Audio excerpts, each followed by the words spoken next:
welcome. So I'll probably start if you know a little bit. I tend to start with a little bit of an introduction, and today is kind of little general. I will pass a little bit of an advertisement if you want here. We wrote a book with Peter Woofley from the Lea Foundation and the donor of the chair that I hold at IMD. That is actually quite interesting, and it's about philanthropic impact investment, but about the ELEA way. And in that ELEA way that we got, that's the title of the book, and I will show you a little bit the cover, and it will be out now in November.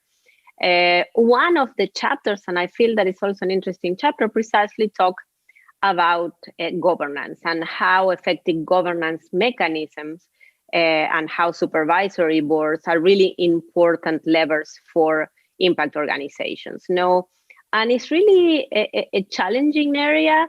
And I would say that it does not, as I mentioned before, does not get the necessary attention that I think it deserves. And because I think it is we can call it a place because it has meetings, but it's obviously much more than that. But it's really a place where entrepreneurship and capital meet in order to get, if you want, innovation and impact and to sustain innovation and impact. So the role and the composition of the supervisory board are really important topics. And I'm very happy to have with me here an expert and a person that puts his skin in the game all the time and is part of several boards within Park Enterprises. And to really have I hope also a challenging discussion, because I think it is a bit of a controversial issue, And so how can we work towards an effective governance?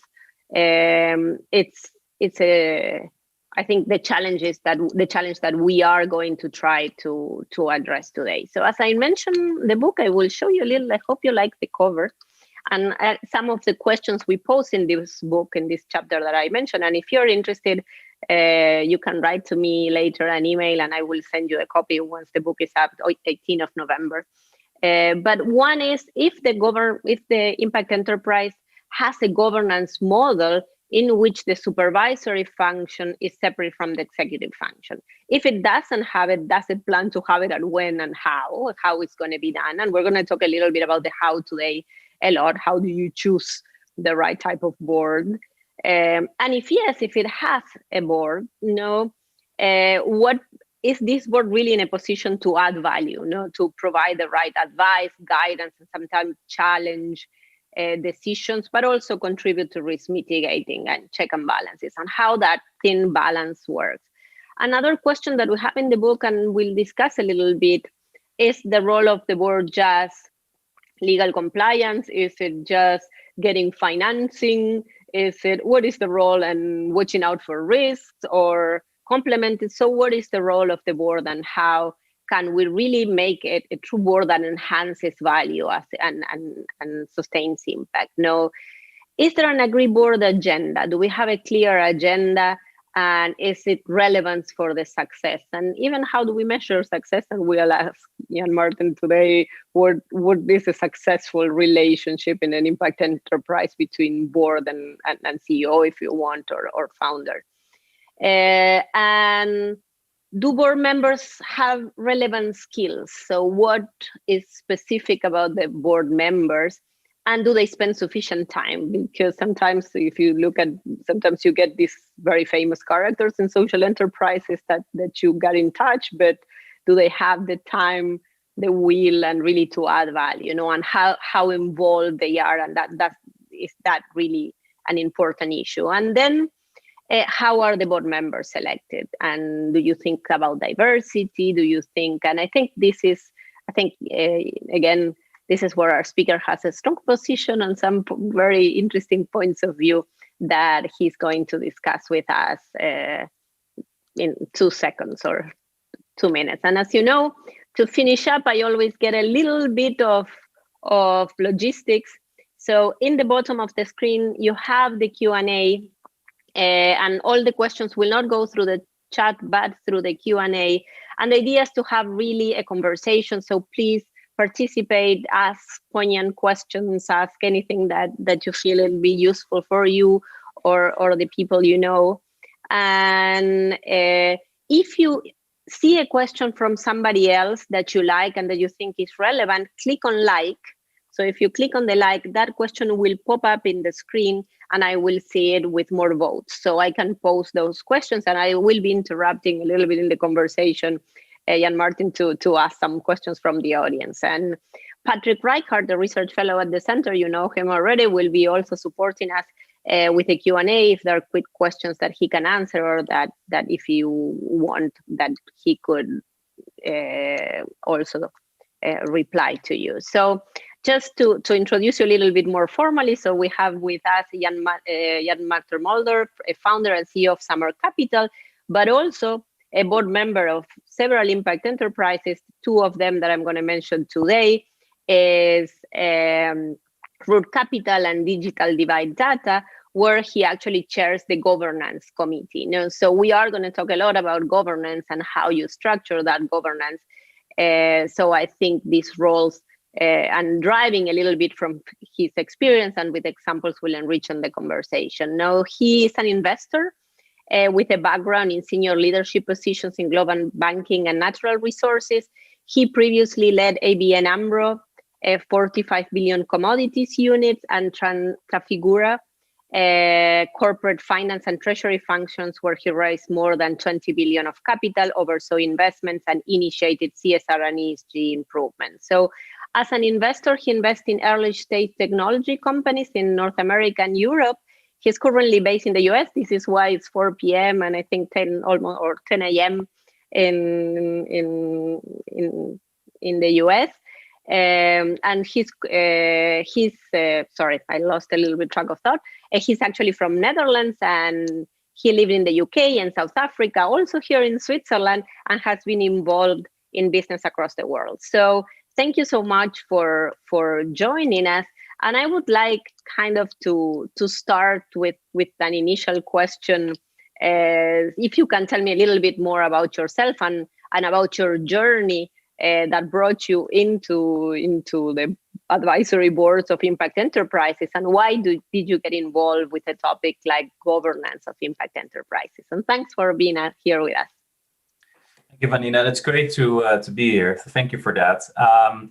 So to answer your question, it was a little bit by accident that I ended up getting involved in governance, because I am a chemical engineer actually by training.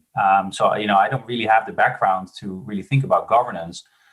But when I started to get involved with the first impact organization that I got involved in, which is Root Capital, and they do lending to farmers in Africa and in Latin America, I got involved on the risk side. And that led ultimately to joining the board. And then at some stage, there was a position on the governance committee. And I was just interested because, I spent a lot of time on risk and capital allocation.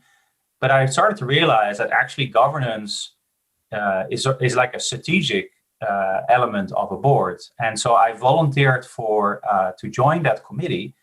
And then I think it was 6 months later, the chair left. And I think, I'm not even sure if I raised my hands, but I think I was the only one left to chair that. And that's really how it started. And I have to say, I've learned a lot. That this must have been, I joined the board of Root Capital back in 2015, but I've been doing governance, I think, for the last 4 years, and as well as for digital divide data that you just mentioned. Good. So let's start asking a question to the audience to see what they think about boards. So I will open a poll for you. So let me get the first poll. So what do you think? A good governance is more important for non-profits, for for-profits, or is actually equally for both? What do you think? So we have 90% of the people that think it is equally important for both. So what do you think, Jan, in this respect? And why is governance important, if you want, for impact organizations in general? And why you have this provocative title when we talked about this webinar that was a key element for success of impact organizations, and how do you define that success, if you want? So I like both answers. So actually, the answers that were chosen are both correct to me, and I'll elaborate on that. But success, especially for an impact organization, is obviously along two dimensions. One is the impact, but the other dimension is also, its own sustainability or resilience. So in the end, financial results do matter because that obviously drives long-term impact. And the one thing about, we're talking about impact organizations that are non-profits. A lot of them will not have shareholders, and I think that's a really important element. Shareholders are actually in a for-profit business drive a lot of the governance decisions, and they actually ensure that there's typically, and it's not everywhere, but they ensure that decisions are made in a certain way with oversight, etc. And in the nonprofit space, there typically are no shareholders. So the only body that you have in terms of governance is really the board. And we'll talk about some of the issues that you might have with nonprofit board members or the composition of nonprofit boards later. But I think it should be of equal importance for both. But the reality is that it's probably even more important for nonprofit. So I think everybody was right. Mm-hmm. So I think you're a diplomat, but it's good. So you do have it's such important, but you're saying it's even more important because we'll have much more of this role of oversight without having this shareholder oversight that you have maybe in public companies. So who in this role, is there need for oversight of the CEO when in many cases and impact organizations, the CEO is actually the founder or the founding team? And how hard is the role of a CEO in an impact organization? And what does the CEO need? Or what have you seen in your experience that the CEO need from the board in order to be successful and drive a successful organization? Yeah, so talking about the CEO first, it's an incredibly difficult job and it can be very lonely because, especially, founders, CEOs that maybe have built these organizations over, in some cases, decades, and they've been in the same position. So really what they need is a sparring partner. They need people that they can trust, but that will also hold him accountable and create clarity on some of the key decisions. And so from a board member point of view, obviously the first thing is fiduciary responsibility, right? There are legal obligations that a board member just has to meet. But on top of that, I think it's really important to have this very open dialogue with the CEO around challenges he might face, help that he may need, and ensuring that decisions are made in the right way and really is held accountable. Mm-hmm. So let me ask a question again. We have a second poll for the audience to see what they think, because I think it might be a good time. Now, what if you are an impact organization and you're getting thinking why you need a board? No, and so why do you think, what is the purpose of a not-for-profit board? So do you want members of the board to actually raise donations and do fundraising for you and touch up into their networks? You're going to be able to choose just one, no? Or you want that really to have this side of reviewing the social and environmental impact, the side of the purpose, if you want, or really to help on more the skills and the strategic focus of the organization, or you think that the three are equally important? So if you have to choose your board members, what are the key issues when you choose a board member for a not-for-profit impact organization? And it's interesting because this time we have more variation in the answers. I will show it in a minute, but we are going to see. So we still have a pretty convincing group that believes that the three are important, but we have also a group that amounts to 40% that is telling to help with the strategic focus of the organization. So kind of inward looking in that part. No, and we have really just one person to review the social environmental and just one for the fundraising. Are you a little bit surprised on the results, or? No, I'm not surprised. I think, I agree with the outcome. I think, apart from the fiduciary duty, right, that a board has, I think it is around strategic focus. And the other elements are also important. But I think the boards in particular should think about the use and allocation of scarce resources, whether that's donations or it's talent or anything that basically is like strategic and forward looking. Now, especially here in the US, boards are often used also for fundraising, which in itself brings a bit of a dilemma, which I'm sure we'll talk about later. But I like that almost everybody says that the strategic focus is a key element in what the board should be involved in. Mm-hmm. And if you think that you mentioned before that impact organizations, especially not for profit, do not have this pressure of the shareholders, no, and we think that the board needs to have this strategic focus. No, so what is the behavior, or what do you think affects the CEO and the behavior of the role? What are the differences in the relationship for impact organizations between CEO and advisory board? So when they need to come up with a common strategy, Yeah. Is it easy? Is it complicated? What have you seen? So I think the good thing is, of course, not having shareholders allows a CEO of an impact organization to really take a long-term view.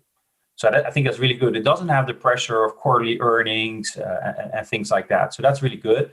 Clearly, it's not like he doesn't have to be held accountable, because he will have to, continue to raise money. So he has, he still has to convince, donors that it's a valuable, mission and that they're achieving on that mission, etc. But at least from a CEO point of view, there's a bit of focus on the longer term. So I think that's a real advantage. But on the other hand, that also means that you have maybe less people that are very critical and actually will challenge you. Because if there's one good thing about the shareholder model, it's probably that you actually, you're going to get opinions. And you may not agree with all those opinions, but at least you're going to get them. So you have a lot more inputs, which is the risk with an organization, a nonprofit, that maybe you're not actually getting as much critical feedback. Mm-hmm. And we have seen, and you mentioned, and I think you have many scandals on impact organizations. And what do you think is the role of the board and in these kinds of situations? So why do you think we have? Because sometimes when we tend to think about impact organizations, we may have a kind of a naive view that if you want to do good, then everything you do is well done with a proper process, in a proper way, so a kind of idealized. And I think these scandals sometimes hurt a lot, and the reputation and the credibility of the field. So how can corporate governance or good governance help on this? And if you want to mention some of these stories, Yeah, so I don't have data to support it, but I would argue that there's probably more scandals in the corporate world than in the nonprofit world. But I would say that the nonprofit world is probably more vulnerable. And I'll give you an example. This year, where obviously most employees were working remotely, there was a huge spike in cyber risk, right? And a lot of these, cyber issues were actually targeted towards nonprofits because, they have money, clearly. And there's an expectation that their defenses are just inferior compared to commercial companies. So there's been a huge they've really been the targets of some of these cyber criminals. So so that's an example of that. But I think, sorry, I just forgot your original question as I was talking about. No, the question was precisely about the scandals and the role of the board, because we were discussing, you brought some, I think I can show some stories if you could show the slide. Sorry. So, and I just listed a couple of examples of recent scandals that involve nonprofits, and there are different types of scandals. You have obviously, MIT and Harvard that accepted grants from Epstein even after it was known that he obviously, he had I think it was a plea bargain. Obviously, I think everybody has read about Oxfam, then Weinstein, of course, involved with Robin Hood.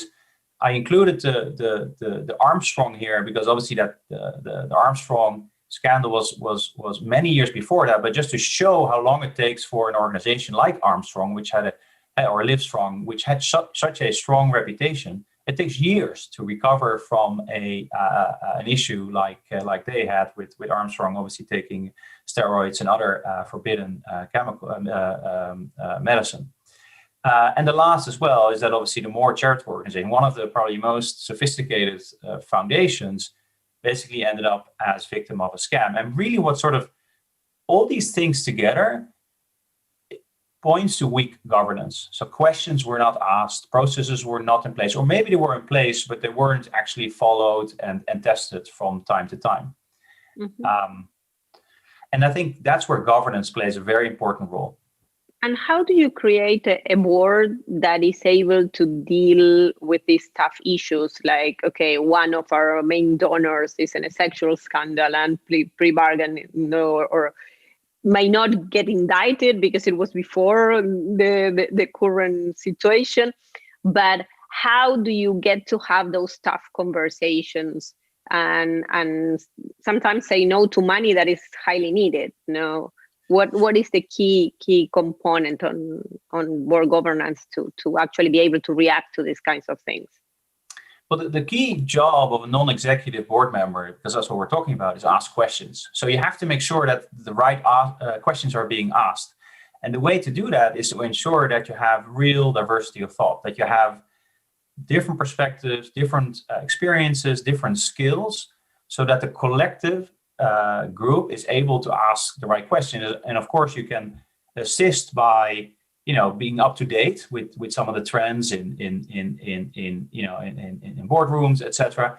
But the most important thing is to have people around the table that bring very different perspectives.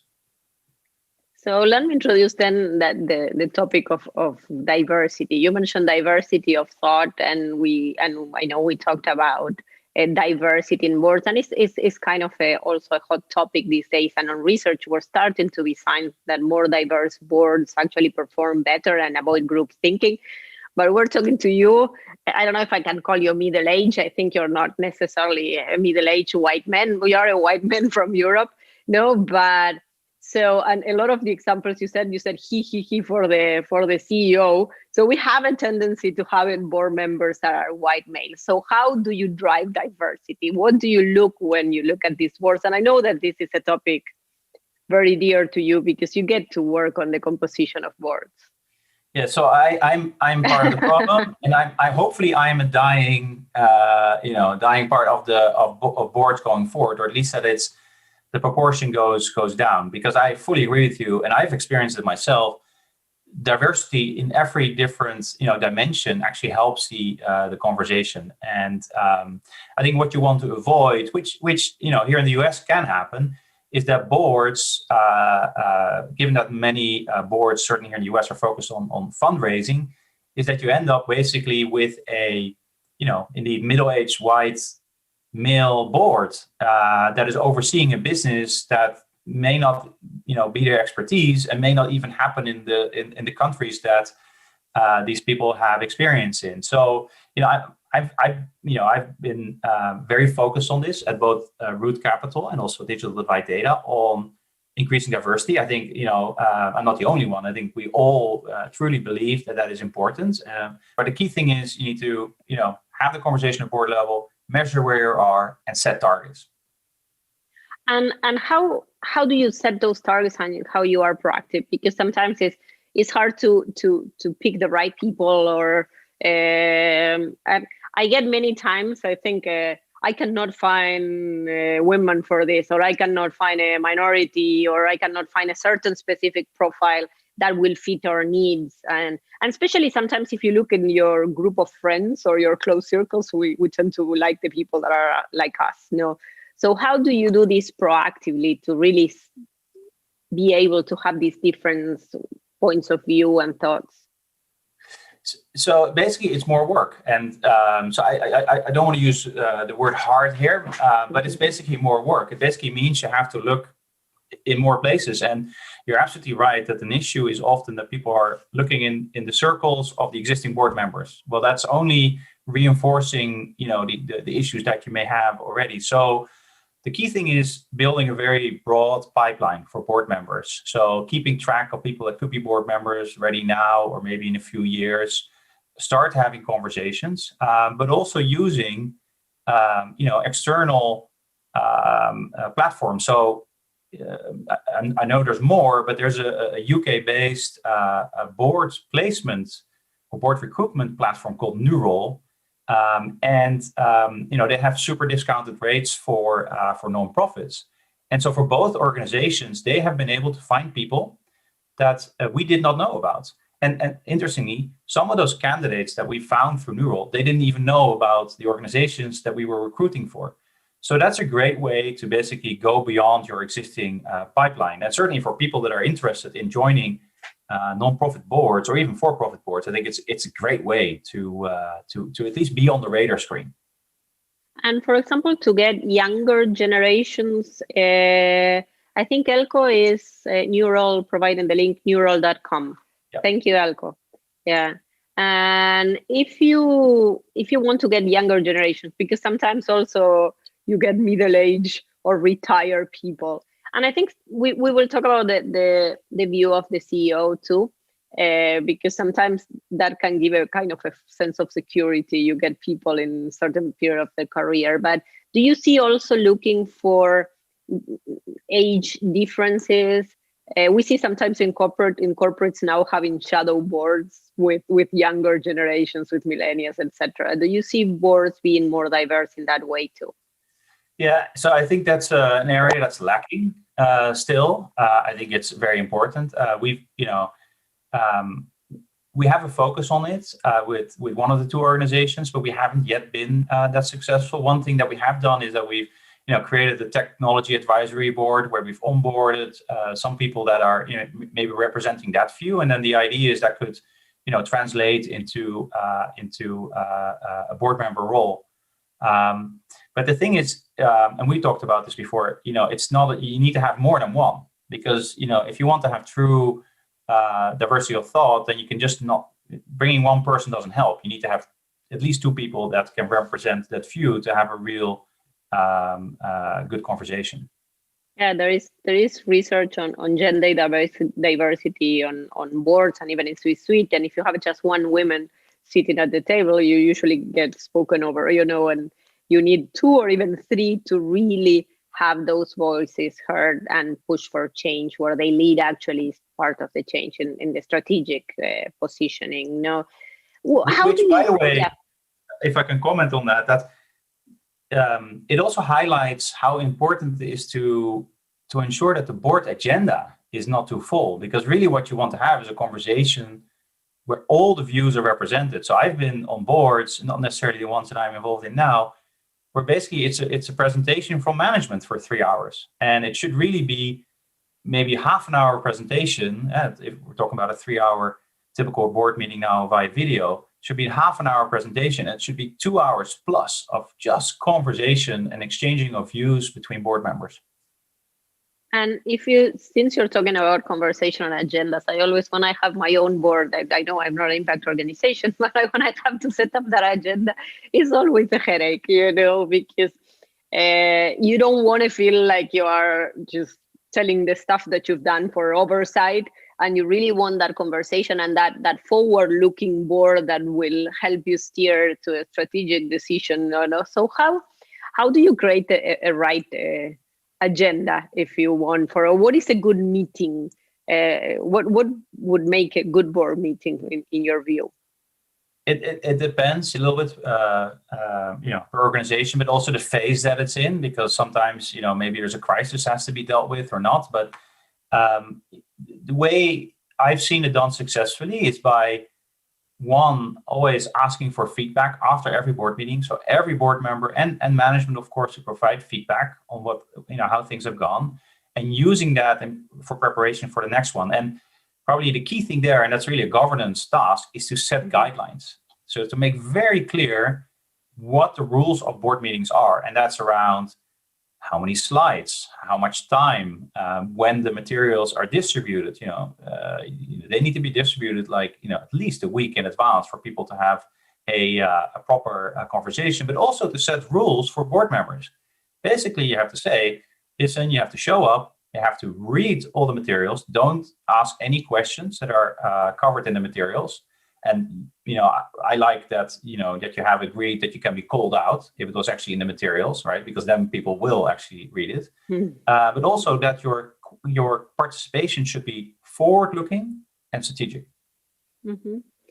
And how do you get, if you want that dynamic from the CEO perspective? What do you think? How does the CEO look at this board diversity and to set up the right dynamic? So often in and if you want, you can give examples without violating any confidential of situations that you've been through, and to highlight a little bit with examples.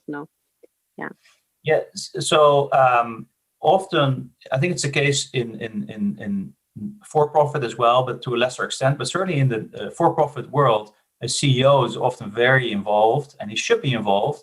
But I would argue maybe too involved with choosing the board members, and that's because of this link that there's often with fundraising. And there's a bit of a conflict of interest there, because really a CEO should not be choosing its own boss.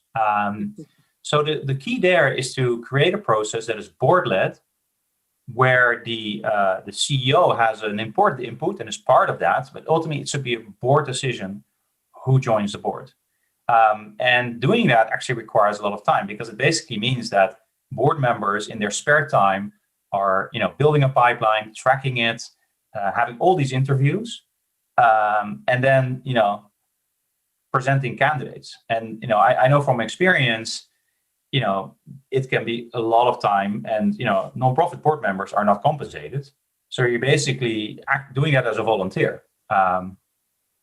And going back a little bit to this role, I know that people did not put that this was the main role of a board member, but in practice, we see in many cases that board members are the fundraisers, or when you are an investor, and if especially in equity situations, then you have a seat in the board, and sometimes you are there to help raise more money later on, or to bring part of your network. So even if we don't have that in the answer, in practice, we see that happens. What kind of conflicts can that create? Of you seen, is that or is that a good thing? Because it can be a good thing. Okay, you bring somebody, and a moment you need capital, and that's what they're supposed to do. I think there's a risk. So if the rule is, and certainly for some of the boards in the US, the rule is that board members all have to, contribute or raise a certain amount, and it depends on the nonprofit. But in a way that limits diversity, because you're not going to bring people on board that cannot do that. So I don't like that model.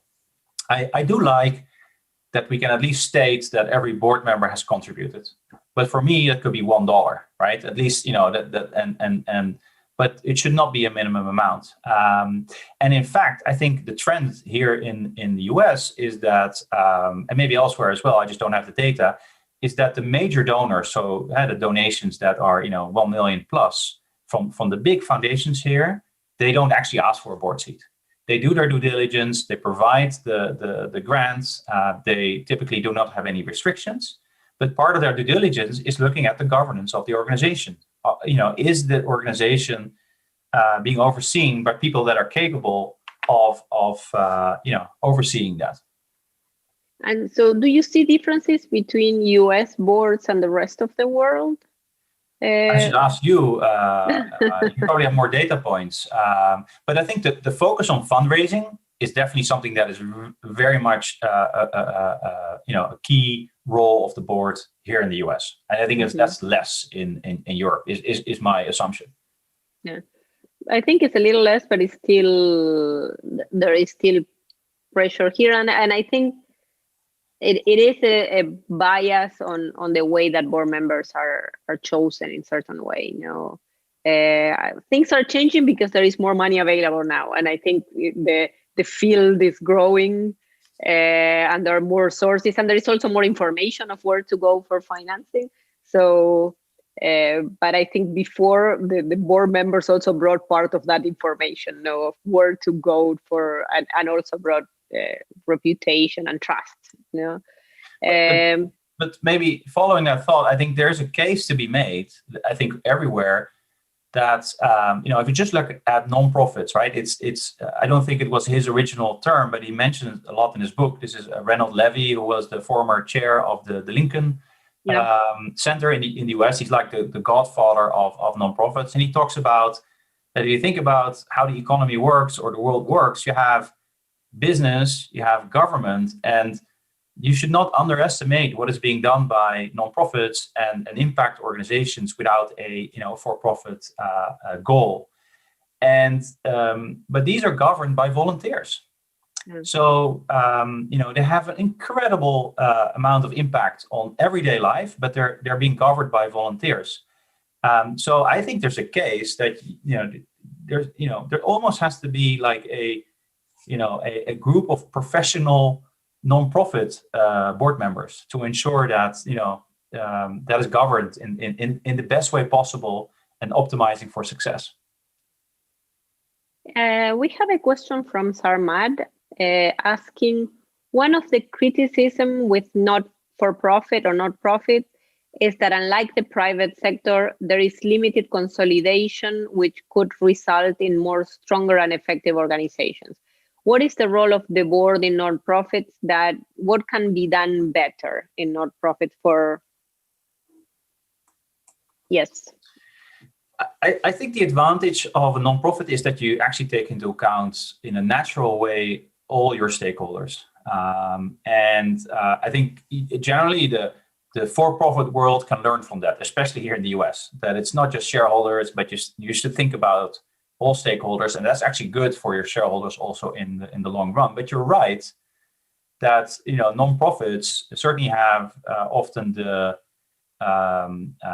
reputation of maybe not being run in the best way possible, or maybe not the best value is created, and indeed there's very limited amount of consolidation, etc. possible.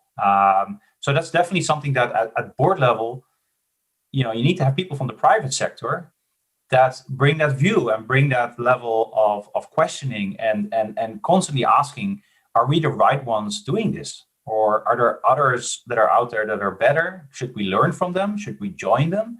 So basically keeping that very critical conversation also at the board level of a nonprofit. And I think that's a tendency that I have seen here in Europe too, to have different profiles now at the board level. Sometimes you have people from the private sector and very corporate associated, if you want, that in the past maybe and not-for-profit would have said, no, this doesn't look good, or this can generate look like we have the wrong incentives, and I think that it is actually changing. So as part of diversity of thought, I think it is starting to happen. And I see also the opposite thing in large corporations. You are going to see board members coming from the impact sector, to actually push environmental agenda, or from the WWF, or from the Green Party in Germany. So you're going to see a mix that before used to be like very different mindsets, if you want. And if it is so hard to find these good people that can cross over, that can be a sounding board, as you mentioned, that can be forward-looking and understand and commit time to read, to have deep conversations, to point you forward. Do we need time limits, or do we want them forever once you found the right person? It's one of my favorite topics, term limits. You're trying to get away. You're trying to escape from the boards you're in, I think. It's a very important to have term limits, and I think you have to set the rules at the beginning, and not change them, because that's often what happens, right? That you sort of at the end of someone's second term, that's typically when it stops, and then it's like, well, we really need that expertise. We don't have that person to. But the reality is that you need constant refreshing of your board to ensure that everybody opens their mind and gives their thoughts. And board members that have been there for a long time, they can dominate the conversation. And it may not even be on purpose, but they may actually stop other insights from being discussed at board level. So I think it is more important to refresh your board than to hang on to skills that are difficult to replace. It just points to think about this much earlier and really have a succession plan for your board, which takes a lot of time. And as you say, this is volunteer time for people. So. No, I've seen in some cases when you have a board member that's been there for long, sometimes again it's an advantage because it tracks the history of the organization and has a lot of inside knowledge. But at the same time, sometimes when you want to do new things, they said, okay, we tried that in the past and it didn't work. And the world has changed a lot, and things that maybe didn't work 15 years ago may work now. So that refreshing, I think, is an important part of also keeping innovation alive. And as you know, the Lea Center for Social Innovation, we put a lot of focus on how can you keep social innovation sustained and scale social innovation now. So if you had to summarize a little bit the good elements, and you share with me a slide, but just to summarize, because we touch on so many issues, but what are the some of the good board governance elements that you want us to have in mind? What would that be? And there's really two categories. We have, what is sort of the oversight part of it, and that's really, typically the boards will oversee only the CEO. Could be broader than that, but it's really setting very clear goals for the CEO and the organization, and measuring that on a regular basis, and make sure that you're providing feedback.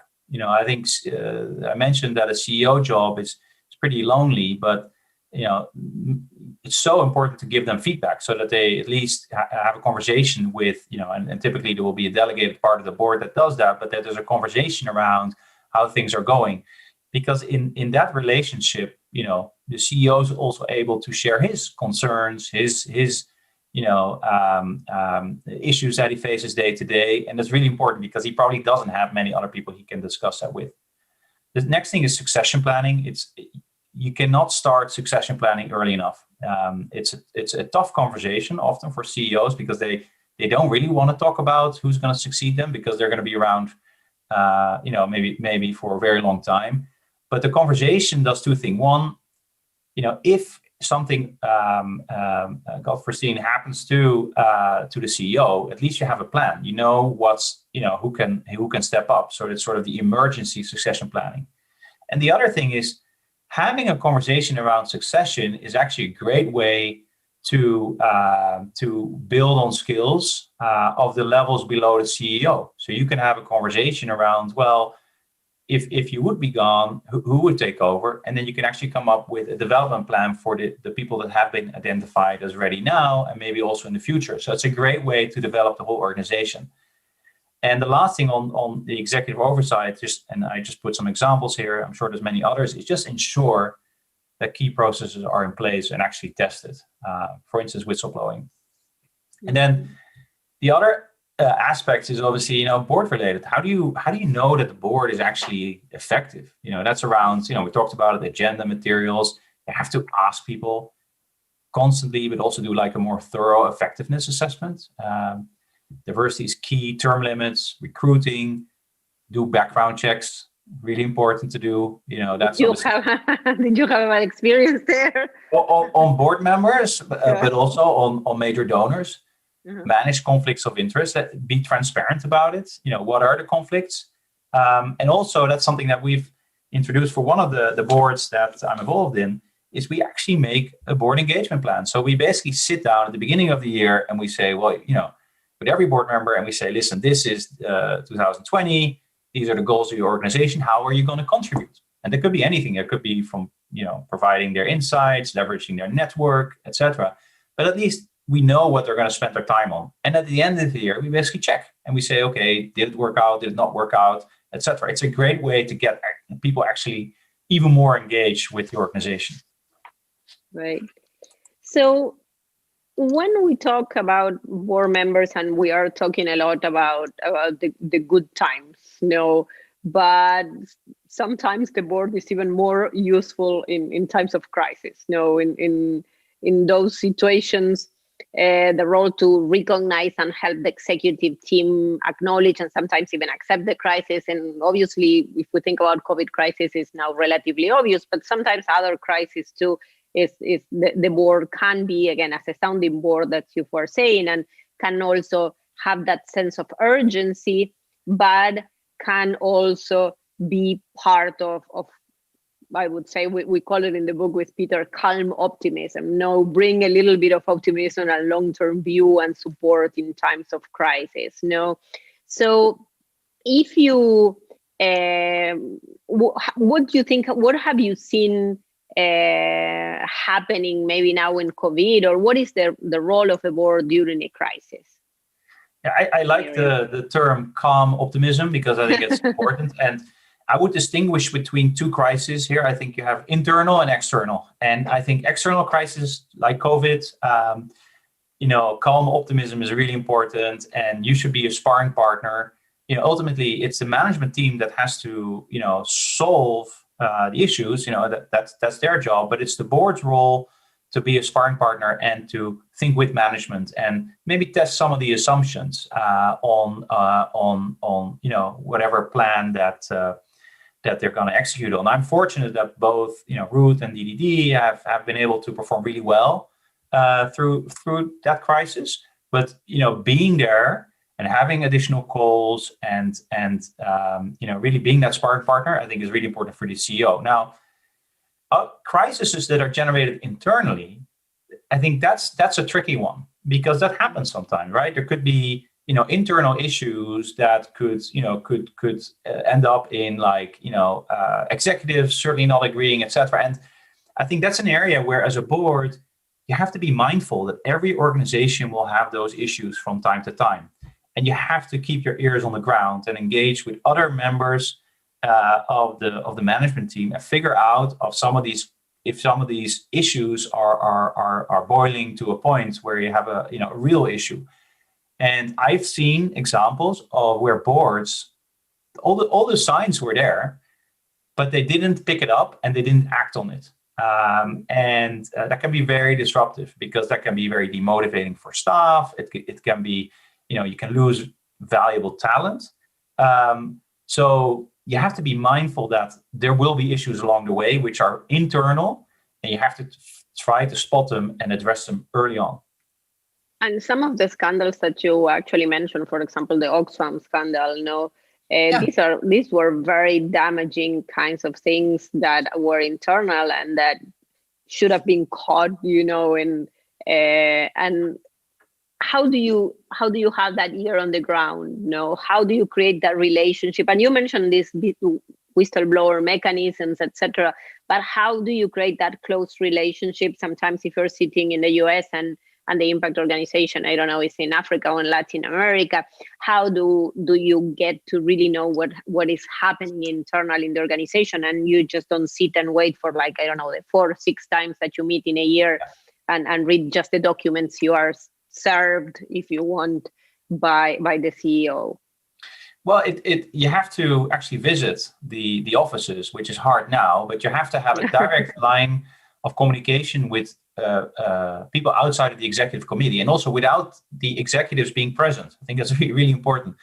The second thing is it's all around culture. So making sure that the culture that is being advocated, is obviously something that you agree with, very topical now is diversity, equity, and inclusion, right? It's a whole topic probably for another webinar, but making sure that those values are somehow represented in at least the talk.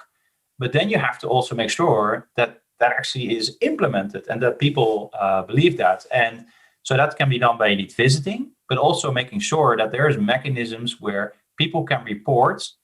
Obviously you have whistleblowing if there's like real significant issues, but also other mechanisms where people can provide feedback and input, etc. And it's very important that that information, not every single item of information has to go to the board, but at least that there's a record of in case of complaints, that at least there's a name that has identified it, has looked at it, has come up with a solution or not, so that from a reporting point of view in your audit committee or in your governance committee, you can actually track, hey, we've had 8 issues and these are these type of issues, let's dig into that. But the fact is that if people are made responsible for dealing with certain issues, they're going to do a lot better job, is my experience. It's simply a matter of being able to shine light on it. Right. And we have a question from Susan about precisely evaluating performance of the board of director members. And she's asking, what do you think of the yearly board of directors performance evaluation? Should it be performed by the chairman? Is there a trend on this? Who performs the evaluation? I think it can be done in various ways. So the boards I'm involved in, I tend to do it because it has such an impact on governance. It could also be the chair. You could even bring in an outside, maybe like an executive type coach that can assess. And the format is not that important. It's really that you create an environment where board members can provide anonymous feedback. And then you somehow collate that and use that to improve performance going forward. Great. And we have another question from Randiana, I think is also very interesting. In impact organizations where the government has played a role in the setup, political engagement, public capital, legal support, and you see this a lot in emerging economies sometimes, and it has representatives in the board. How do you deal with issues created by politically exposed people participating on the board? So I've come across this. So having perhaps potentially on your board. So in itself, having someone that's politically exposed is not an issue. But the thing is, you have to make it transparent. So every board member should know that there is a potential conflict of interest. And if there's any decisions that somehow could be perceived as an issue, that person should not be involved and should probably step out of that meeting. So you should manage it as any other conflict of interest. It works for me, at least. Great. So time is run like always. I run out of time when you're having fun. It's just warming up. It's almost 56, so we have very little time. But if you wanted to, just some closing ideas or takeaways to share with us, and if they're on why you think boards have this key role in the success of impact organizations, and how can we look forward to have efficient, purposeful board members? So the luxury of not having demanding shareholders is really great, but the flip side of that is that you really need to be conscious about setting the right mechanisms, and I think that's where governance is really important. And governance is, I guess, sometimes seen as a boring topic, but I've realized that there is a lot of impact you can have on the long-term success of a business by being very thoughtful about whether it's board composition or boards, processes, etc. And so it's actually very strategic, and that has really drawn me into it. That I now do that for multiple organizations, and I did not expect that when I started doing that. And so thank you so much, Jan. And just to close up, we know that the board is kind of, if you want, in theory, the highest authority in an enterprise, and in impact enterprises are not the exception, and not-for-profits are not, organizations are not the exception. No, and also we know that they should oversee strategy, and we all agree that in our at the beginning of this conversation in the poll, and in the organization and the leadership, and also ensure compliance and the law, and understand the specific risk. But I think the interesting part that you're also bringing to the table here is that boards can also inspire, can be a sounding board, support and challenge the executives in charge, and help them to be accountable as owners, but also to stakeholders in times of success, but also in times of failure. So thank you so much for bringing this very important topic that was missing in the ELEA webinars, and for bringing also your experience in the field. So thank you so much, everybody, for joining us today. And soon we will be sharing also the recordings and the write-up. So see you on the next webinar. Thank you, Jan-Maarten. Thank you very much. Thanks, everybody.